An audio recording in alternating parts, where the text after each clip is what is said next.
Good morning. Welcome to the City Business Edition. This morning, we are very privileged to have a man who is not a stranger to City FM at all. He spoke on our Management Development Man series on 2 occasions with his famous lecture on the Big Four in England. By popular request, we have Michael Porter again in studio. He's an international speaker and HR consultant who's been the CEO of MPA Consulting for the last 14 years. He's one of the UK's leading training and management development consultants and has worked in an advisory capacity for a variety of top business clients, including Rolls-Royce, HSBC, the BBC, Financial Services Authority, and other companies.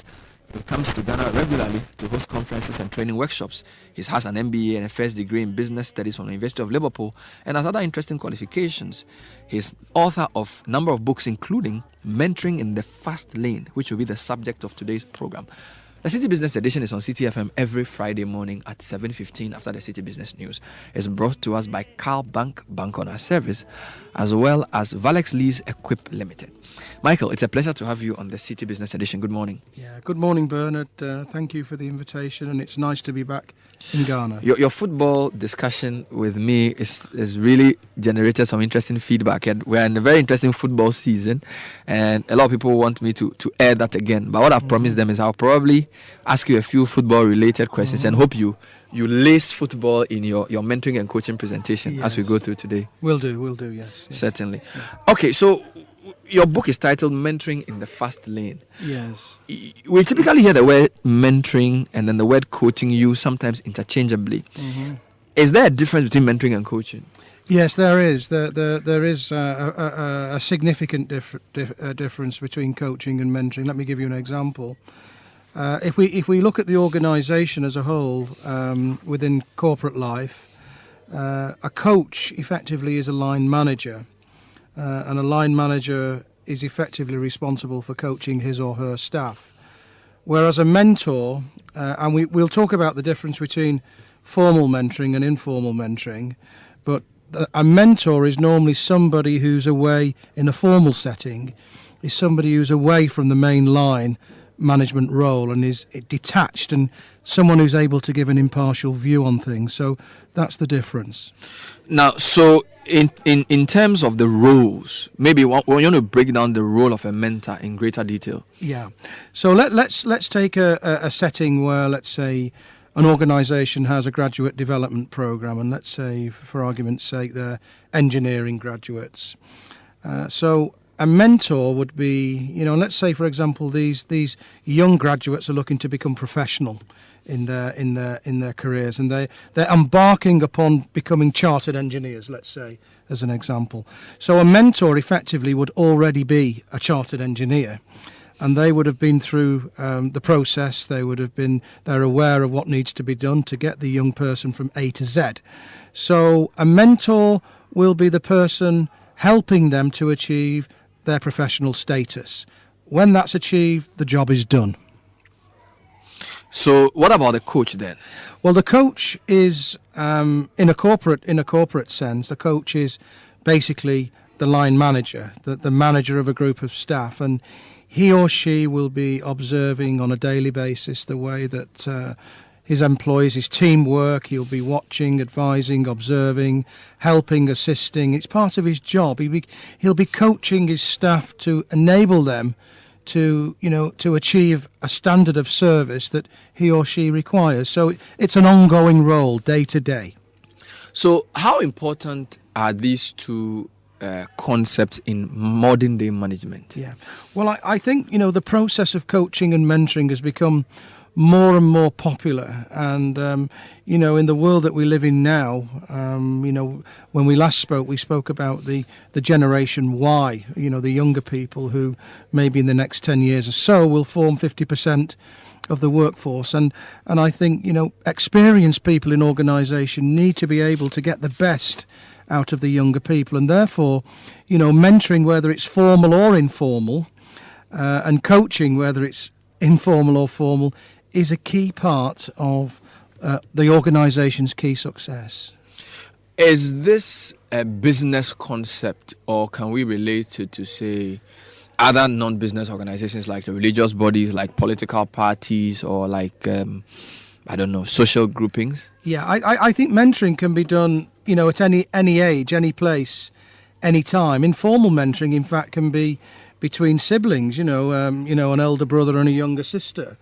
And if we look at coaching, mum and dad will be coaching their kids the right way. So it can happen in the home, it can happen in the world of business, it can happen in the world of sport. We know many famous mentors and coaches, and it can happen in the world of politics. Interestingly, last week I was looking at one of the local newspapers, and there was a piece there called "Make Mentoring Core Policy," and this was former First Deputy Speaker of Parliament, Professor Aaron Mike Okwe, has called on Ghanaians, especially the NPP members, to make mentoring core policy. He argued would recognise young talents and groom them for leadership positions. He cited the instance where former Prime Minister K.A. Busaya, I hope I've pronounced Buzia, I'm still learning, sorry about that, mentored former President J.A. Kafur to the extent of helping him gain admission to Oxford University, UK, and then appointing him a Deputy Minister of Foreign Affairs in his regime.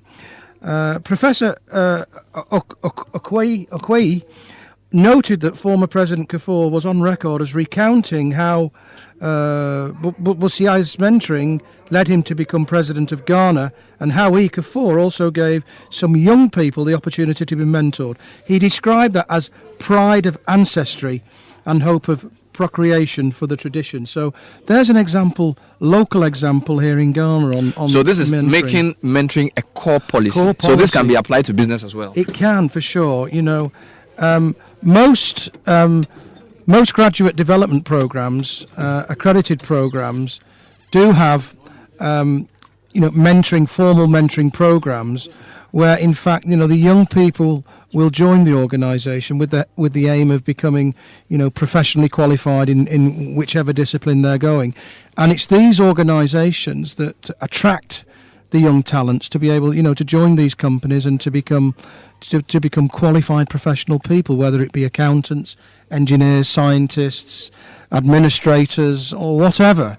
So I think formal mentoring is becoming more and more popular in the corporate world. This is the City Business Edition. We're talking to Michael A. Potter, who is an international speaker and HR consultant who's been CEO of a consulting firm for many years. We're talking about mentoring and coaching as business concepts. This program is brought to you by Cal Bank, Bank on our Service, and Valex Lease and Equip Limited. Now, you alluded to formal mentoring and informal mentoring. Yes. If you could elaborate on the differences. Yes. Yeah. Informal mentoring can basically be done anytime, any place, anywhere by anybody. Whereas formal mentoring is a more of an official, registered sort of approach. And informal mentoring can be done at church. An older person helping a younger person, maybe to get on in their career, to offer them a step up the ladder, to give them informal advice. It's not a formal situation. Whereas formal mentoring is actually managed and coordinated by the organisation in what we call formal mentoring programs, and this can lead, to young people being given a shortcut to get to professional status through using the wisdom, the knowledge and the experience of a professional mentor. Most of the time, we see mentoring manifesting itself through so-called graduate programs. Yes. Now, let's talk about how that works and what's the best way of approaching that. A lot of companies recruit the very best of talent from universities, and then they put them on a certain accelerated program, move them through the departments. Yes. How does that work, and what are some of the manifestations of that? Yeah. Okay. Well, typically, around the world, there's different types of graduate programs. The global recession has actually had a big impact on the number of opportunities available now for young people, joining companies, and even the number of graduate positions have dropped significantly since 2009, since the recession kicked in. And so it has become very difficult now for young graduates to get on formal graduate training programs. But for those organisations that do run these programs, basically it offers anything from a 2-year to a 4-year development program, and this can comprise on-the-job training, where they're actually given a real job to do. It can comprise off-the-job training, and it can also be provided supplemented by specific training and development programs to help them along the way. Most graduate programs also have a secondment, which may be anything from 6 to 12 months, that will enable the graduate to maybe get into areas that they can't normally do within their job. All of this is underpinned, coordinated, and each of these individual graduates are appointed a mentor, a formal mentor. And it is this person's job to enable them to get to professional qualification status, whereas the line manager's job is to coach them on a day-to-day basis. So you insist there's a difference between the two, coaching and mentoring. Typically, we hear of talent management, and in some magazines they talk about the war for talent, today's talent wars. Yeah. How does that relate to mentoring, and how can one take advantage of these concepts to not only identify but develop and groom great talent for the future? Yeah. You know, talent management, I mean, it's an interesting one. You know, I think in my last interview I mentioned the fact that 34% of jobs are currently not filled due to the fact that, the people applying for the jobs do not possess the requisite competencies and knowledge to be able to take the job. But for those who do, there's still competition out there. Young people want to join organisations who suit their own needs. For example, the brand of an organisation is very important. And the younger people, generation-wise, they want to make sure that the company they join for the first time will offer them a springboard to be able to develop their careers, and so therefore it's the organisations that offer this sort of career development, this ongoing graduate development program that will attract the best talents. And young people expect things to happen very quickly. And to keep these people to keep these people retained is now becoming more difficult than actually hiring them. So, is it a sensible strategy to put all the resources you have in these very fickle young people, some of whom loyalty, as you said in the previous interview, is just a loyalty program? They get all the training they need and they jump ship at the next opportunity. Isn't that a high-risk strategy then? It's a high-risk strategy, but the fact is that some of these young people will stay and some will go. Some of these young people will develop faster than others. If you take a pool of graduates, let's say 40, on a graduate training scheme, they will not accelerate at the same time. Some will stay, some will leave, some will go, some will be promoted earlier than others, and it's sink or swim attitude. So, but you're right, the sort of loyalty that maybe was around 10, 15, 20 years ago is somewhat sparse these days, and the younger people expect, they expect to be CEO in the next 5 years, and clearly sometimes that doesn't happen. But saying that, the opportunities for younger people now are more so than they've ever been, and it's not uncommon to see somebody in a director role in their late 20s or early 30s. And then, of course, let's forget about the entrepreneurs who maybe don't enter corporate life, but, like me and you have sort of set up their own business. Along the way, I've been mentored and coached, probably like yourself, Bernard, so it's not just in the corporate field, it's outside of the corporate field as well. Young people are coached and developed. And also at the top level, executive mentoring is now big business, developing your next level directors through executive mentoring. It's not just at the bottom level. Mentoring happens all through the levels of the organisation. Can we say that the likelihood of staying within the same organisation depends on the quality of the mentoring process? It could well have an impact, because you see, if you look at maybe the European model to a certain extent, and maybe the US model, graduates, when they make their choice, if there is a choice these days, people are grateful to have a job. Let me put that right. Choice. Yeah. The choice that was there in yesteryear is no longer there. So young graduates are happy to take a job. But the thing that attracts, there was a survey recently done. The thing that attracts young graduates to join a company, particularly for their first job, is A, the brand of the company, is B, the product of what the company, what they actually produce. Is is it environmentally and socially acceptable to the young person to join this company? And the third thing, of course, is the actual, what training will I get if I join you? What opportunity will I get? Followed by, of course, the salary, the location, and the package. And for a lot of young people, the package and the financial rewards are important, but maybe not as much as the initial training that they'll get. So young people are happy to work with an organisation for 2 to 4 years, finish their graduate training, and then they're on the lookout for the next move.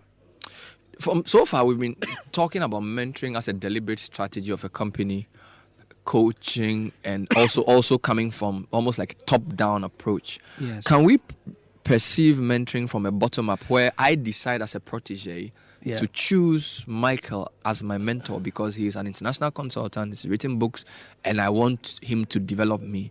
Who initiates the process? Can it be bottom-up as well? Yeah, well, that's an interesting one. Even today I was running a program over at Lavardi Beach Hotel for some of their staff, and one member of staff came up to me and said, "Oh, Michael," he said, I need you to help me with my career. Would you be happy to sort of guide me and help me if time to time I send you an email?" And I said, "Of course, no problem. You've got my contact details, do it." And interestingly, Nokia, one of the world's leading sort of phone manufacturers, have operated what's called reverse mentoring. Oh. They've operated a reverse mentoring scheme, and what they do, all these young high-flying graduates in their 20-somethings coming in, they're all technical, they're all sort of, gadget specialists. They all know about social media. And it's the sort of matures and the baby boomers in the organisation, the people who maybe are not familiar with these young people. And what Nokia are doing is the young graduates are mentoring the older workers in terms of how to use technology, social media. And actually it's working. So it's not always top down, it can be bottom up. So there are examples of it. Interesting angle to this. I want us to take a short break. When we come back, I want you to give me examples of mentoring models that work. Yeah. And I would be very happy if you used the world of sport because of the times that we are in, because it's very easy to see the relationship. So this is the City Business Station. When we come back, there's a lot more with our guest, Michael Porter, who's helping us appreciate the various angles to the topic mentoring and coaching in today's business world. Stay tuned. This is the City Breakfast Show, the city's biggest conversation. Welcome back to the City Business Edition. This program is brought to you by Carl Bank on our service, as well as Valex Lease and Equip Limited. My name is Bernard Avle.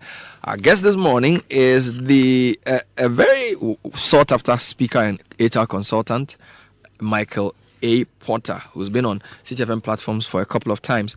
This morning, we're discussing mentoring and coaching. He's author of the book, Mentoring in the Fast Lane. I'm sure he'll tell us how you can get copies at the end of the program. So, Michael, I like you to use the world of sport as a template to help demonstrate mentoring and coaching in its best form. Okay. Well, let me think of some examples. And if I move towards the Premiership, I know football is very big here in Ghana. So let me pick two teams that are popular sides with Ghanaian supporters. The first one I'd like to mention is Danny Welbeck, whose parents were, originally from Ghana. And those of you who know Danny, he's currently playing in Manchester United's first team. In fact, earlier on this week, he appeared in the team that met Chelsea in the 0-0 draw.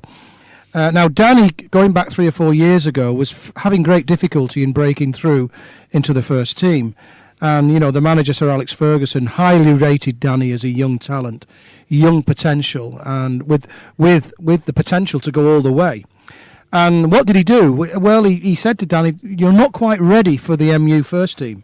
You've got a lot of competition here. And I think what I'm going to do with you, Danny, is send you on a secondment." So, in the business world, sometimes business leaders are sent on secondments to get more breadth of experience. So he rang his friend, his former captain, Steve Bruce, who at that time was managing Sunderland, again playing in the Premier League, and spoke to Steve, and Steve said, we would like Danny on our books.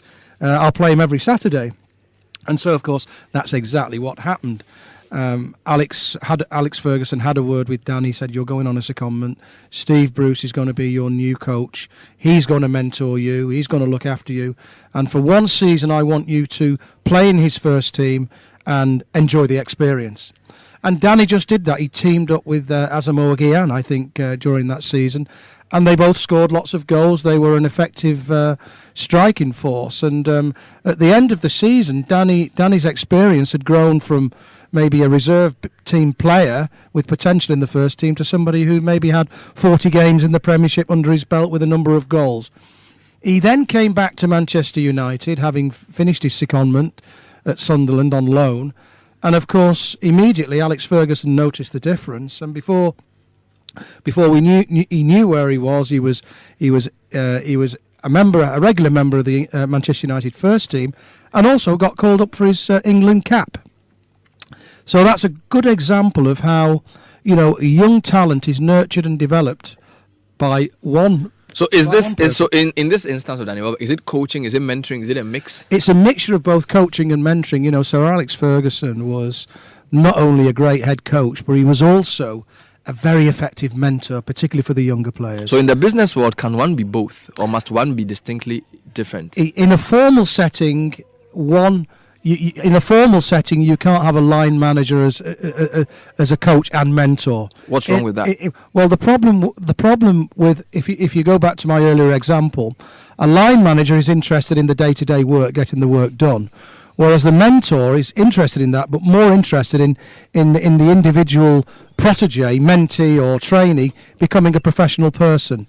So that the line manager may, at that expense, want the person just to do well in the job rather than focus on the professional qualification, if you know what I mean. So the two ends could be conflicting. Yeah, they could be conflict. And saying that, a mentor, a formal mentor and a coach should be able to work in unison with the trainee. So it would be three of them working together to assist the trainee, not only to do well on the job under the auspices of the coach, but also under the auspices of the mentor to become professionally qualified. Yeah. So that would happen. And if you look at Alex Ferguson, well, you could say informally, he is a mentor and a coach, and he's pretty good at both of them. In your book on page 81, you describe 5 different roles: manager, interpreter, assessor, coach, and counselor. Yeah. Is this all under a mentoring program, or are these the different roles a mentor must play? This is a formal. You get these sort of things in formal accredited training programs that, to a certain extent, would have been accredited by professional bodies, signed on as fast-track schemes to help people become chartered this and chartered that. So the mentor is actually the manager of the relationship. The relationship is between the mentor and the mentee. The mentor has to take the lead. The mentor is the interpreter of what the individual needs to do. How do I become a chartered accountant? How do I become a chartered engineer? The mentor will have already achieved that, so he will be interpreting on behalf of the trainee what they need to do to get where they want to be. He will be an assessor. Some of the professional bodies and institutions required quarterly reports in terms of how the individual is achieving their targets. So the mentor would be an assessor. Although they're not the coach, because the coach is the line manager, to a certain extent they will be coaching as well as counselling in terms of what they need to do, to enable their career to move on. So a mentor has to have a certain amount of skills. So that in a formal training, in a formal mentoring program, it's multifunctional. Absolutely, yes. Absolutely. You're not just mentoring, you're doing a number of other things as well. And one of the benefits of a mentor, Bernard, is also that the mentor may already have an extensive network. And what the mentor can do is open that network out for the young person who's just starting out in life, and open doors for that young person. Going back to the world of football, there's another example I'd like to give, Bernard, and it was Jack Wilshere. You remember, he's now 2 like Danny Welbeck, England international, Arsenal player, and of course Arsene Wenger 2 or 3 years ago seconded Jack to Bolton Wanderers, the former team that I used to play for many, many years ago. And Owen Coyle, who was the then manager of Bolton Wanderers, took Jack on with open arms. I know, because I'm still involved with the club, that they were very happy for Jack Wilshere to be at Bolton Wanderers. I think he was at 18, 19 years of age when he was there. He made a big difference to that club. And also, being there for one season enabled Jack, just like Danny Welbeck, to develop his own career, to play in the Premier League. He would have had difficulty going straight into Arsenal's first team. So it was the same methodology that Arsene Wenger used as Alex Ferguson used to nurture and develop and mentor and coach one of his protégés. And Jack Wilshere now is probably one of the best midfield players in the Premier League, as well as a fully blown England international. So it does work. Let's talk about coaching styles and use again football. It's quite clear there are different approaches to coaching and mentoring. Yes. What are the contrasts, and can you give us examples of the different ways of achieving the same thing? Yeah, I think to a certain extent, if I again, and I'm sorry to keep using the world of football, but it is dear to my heart. There's been some significant major changes in the football world this year. At the top, within the top teams. If we look at the game earlier on this week between Manchester United and Chelsea, it was they both had new head coaches. David Moyes, who has replaced Sir Alex Ferguson, and also Jose Mourinho, who's recently replaced Rafael Benitez. And I looked at the game and I watched it. I looked at the tactics. I looked at the psychology of the coaches on the sideline, and I could see them. Mourinho with his pen writing notes down, Moyes looking quite concerned and perplexed. And they're both up there trying the best out of their team. So it was the special one versus the chosen one. And actually, when I saw the post-match interviews, I saw Mourinho speaking, and then I saw David Moyes speaking, and then I was thinking, what would Sir Alex Ferguson have said in that interview? And David Moyes, don't get me wrong, he's a very, very good coach. He's managed a team, Everton, with not the resources, with few resources, but succeeded very effectively with them.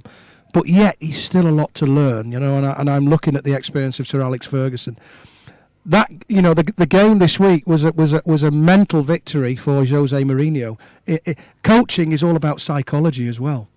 It's about getting the best of your players, and Mourinho is very good at the psychology game. And I think certainly David Moyes may still have a bit more to learn on that side.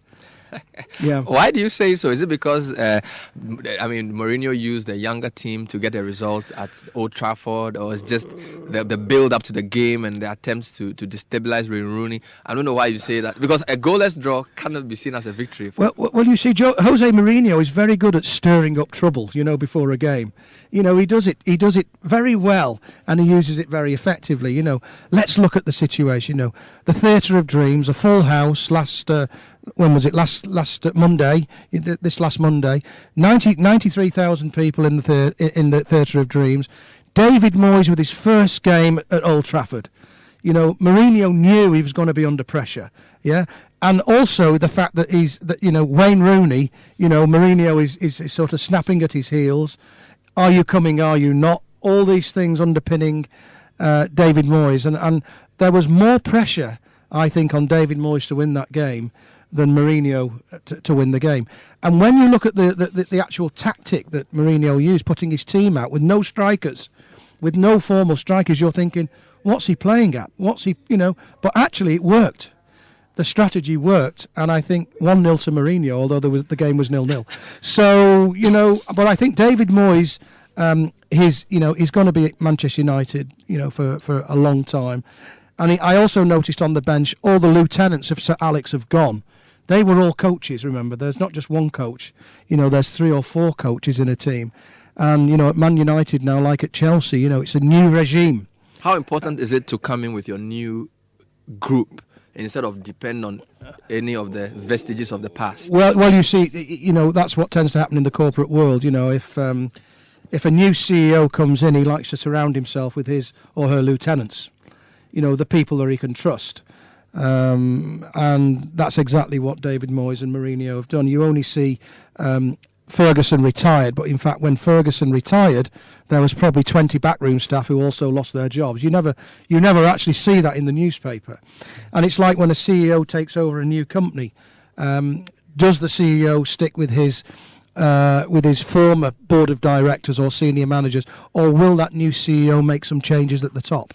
And the likelihood is that sometimes they'll bring in their loyal workers from the organisations that they used to work, because they want to surround themselves with loyal people to make the job easier for them. So that's why it's done. But just a quick one on this, and not to overstretch the football analogy.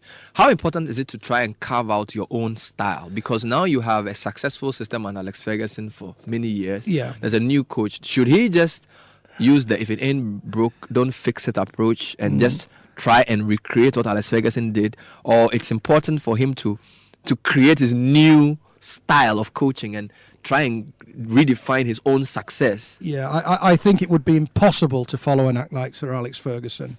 Nigh impossible. And of course, David Moyes has his own style, has his own way of managing he's managing a business as well as a team. So I think, he'll bring to Manchester United, a different style. The coaching techniques will be different. They'll be using things that work for him at Everton, and he'll be trying to transplant some of those things, within the new team. Of course, he'll be relying on older players like, the likes of Ryan Giggs and Rio Ferdinand and Paul Scholes, and have them in the coaching side as well. And of course, Phil Neville. For those of you who know Phil Neville, he's an ex-Manchester United player who moved to Everton with David Moyes. These people are culturally aware of how things operate at Manchester United. It's a corporate culture. Everton Football Club is different to Manchester United, which is different to Manchester City and different to Arsenal. So it's the way we do things around here, and Moyes will put his own stamp on the team. His success remains to be seen, and Manchester United fans are high expectations, so they have to deliver. Let's finally talk about your own past. I know you've done a number of things. You've coached football teams, you've played football, you've coached ski teams. Yes. What did you gather about coaching and mentoring in succession within your own training that you want to share with our listeners? Well, I think coaching is something I tried. I think I told you in my last interview, I took a team on tour to a European competition in Germany, and we took a team of average players, and actually we ended up winning the competition, which was rather bizarre. However, how did we achieve that? Well, I think the first thing that a coach has to do is instill discipline with the team and get the respect. If the coach doesn't have the respect of the dressing room, then I think it's very difficult. And the more senior players will revolt. That's happened at a number of clubs over the last 4 or 5 years. So I think the coach, first of all, has to be able to walk the talk and talk the walk. They have to know about what they're doing, and they have to be technically experts, at what they do. Tactically, in business and in sport, you have to understand what you're doing. You have to play to your strengths. Roberto Martinez decided, when they won the European Champions League, that defence was going to be one of their strong points. And Chelsea, if you remember that game against Barcelona, defended 80-90% of the game, but came away winning it over. Di Matteo, sorry, I'm getting mixed up. Yeah, Di Matteo. So I think you play to your strengths. A coach has to have a strategy, has to have a plan, and I think what you need to do is you can't have the same plan every week. You need to adjust your plan to meet the needs of the competition that comes your way. So. The other thing I did, of course, was when I was sort of in a long time ago, I set up I became a qualified English ski coach, and I set up my own little business, which was called Ski Sunday. It was in the UK. We operated on a dry ski slope because, of course, we don't have too much snow in England, but we used artificial. And the aim of this Ski Sunday approach was to take people who wanted to go on a skiing holiday for the first time. We put them through 4 lessons. Every Sunday they came for an hour. And they started with no knowledge, but by the end of the 4th week, they were competent. They could stand up on a ski, they could ski down, they could stop without falling, and that prepared them actually for their skiing holiday. most of my work was around psychology, giving people self-belief and confidence that they could actually do things. And I think in the world of sport, these are the things that are happening. If we look at the Ghana Cricket Association, they've recently initiated a new drive to take its aspiring coaches to undergo a psychological course for them to better appreciate and understand the scientific aspects of the game. And subsequently, recently, a day's seminar was held in Accra to educate the aspirants, mostly players of the senior national cricket team, to be creative, formulate new ideas, find new perspectives about the discipline, and identify solutions to nagging cricket problems. Among the areas tackled were the 10 highs in competitive sport.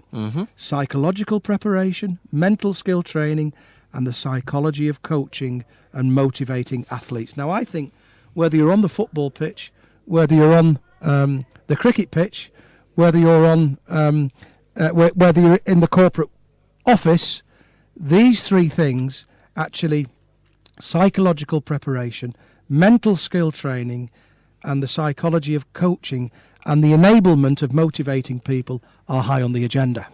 Interesting stuff. I want to end by asking how we can get this book, Mentoring in the Fast Lane, because it's an easy read, not too voluminous. No. It's almost like a workbook. So is this available online? Is this for sale? Yes, it is actually. People can go on to our website, www.map, that's M for mother, A for alpha, P for papa, hyphen, INT, I for India, N for November, T for tango.com.